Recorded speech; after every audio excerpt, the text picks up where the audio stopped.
तमिलनाडु में कुन्नूर के पास हुए सेना के MI-17 हेलीकॉप्टर हादसे में 13 लोगों की जान चली गई है।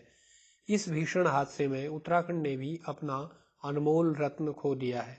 जी हां, इस हादसे में जान गंवाने वालों में उत्तराखंड के लाल और देश के पहले chief of defence staff general Bipin Rawat और उनकी पत्नी मधुलिका रावत भी शामिल हैं।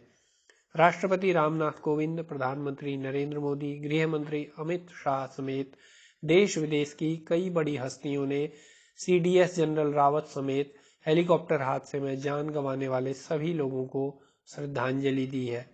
जनरल बिपिन रावत भारतीय सेना के 27वें जनरल और देश के पहले चीफ ऑफ डिफेंस स्टाफ रहे हैं। जनरल दलवीर सिंह सुहाग के रिटायर होने के बाद जनरल बिपिन रावत भारतीय सेना के जनरल बने थे। उन्होंने 31 दिसंबर 2016 को भारतीय सेना की कमान संभाली थी। उनका परिवार कई पीढ़ियों से भारतीय सेना में सेवा दे रहा है। उनके पिता लेफ्टिनेंट जनरल लक्ष्मण सिंह रावत भी भारतीय सेना के हिस्सा रहे थे।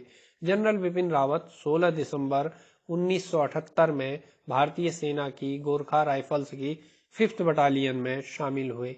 यही उनके पिता की यूनिट भी थी। 1 सितंबर 2016 को जनरल रावत भारतीय सेना के वाइस चीफ नियुक्त किए गए थे।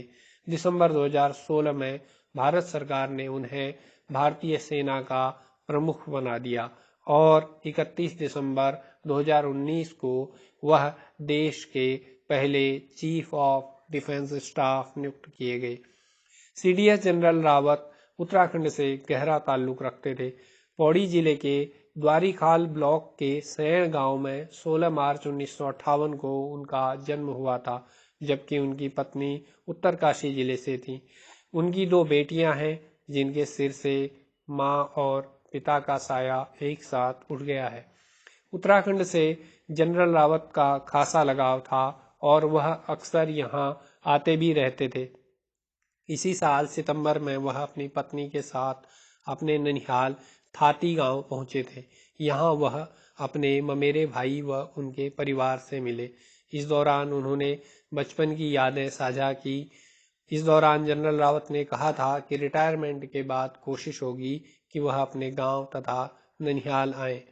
कुछ दिनों बाद ही जनरल रावत को IMA की पासिंग आउट परेड में शामिल होने के लिए देहरादून आना था, लेकिन शायद नियति को यह मंजूर नहीं रहा होगा।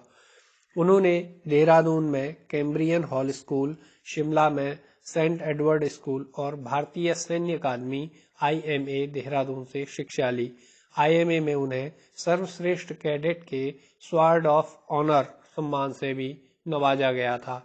उनके परिवार में सभी बच्चों के सामने जनरल बिपिन रावत और उनके पिता का उदाहरण पेश किया जाता था। सेना में सेवा के दौरान भी वह कई पदों पर रहे। अपने 4 दशक की सेवा के दौरान जनरल रावत ने एक brigade commander, general officer commanding in chief, general staff officer grade 2 के रूप में भी काम किया। वह संयुक्त राष्ट्र शांति सेना का भी हिस्सा रहे हैं। जनरल रावत ने कांगो गणराज्य में विभिन्न देशों की सेनाओं की एक ब्रिगेड की भी कमान संभाली है।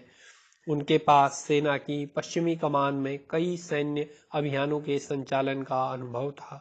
सेना में 42 सालों से ज्यादा समय के कामकाज के अनुभव के आधार पर जनरल रावत को उनकी उत्कृष्ट सेवाओं के लिए कई वीरता और अतिविशिष्ट सेवा पदकों से सम्मानित किया जा चुका है।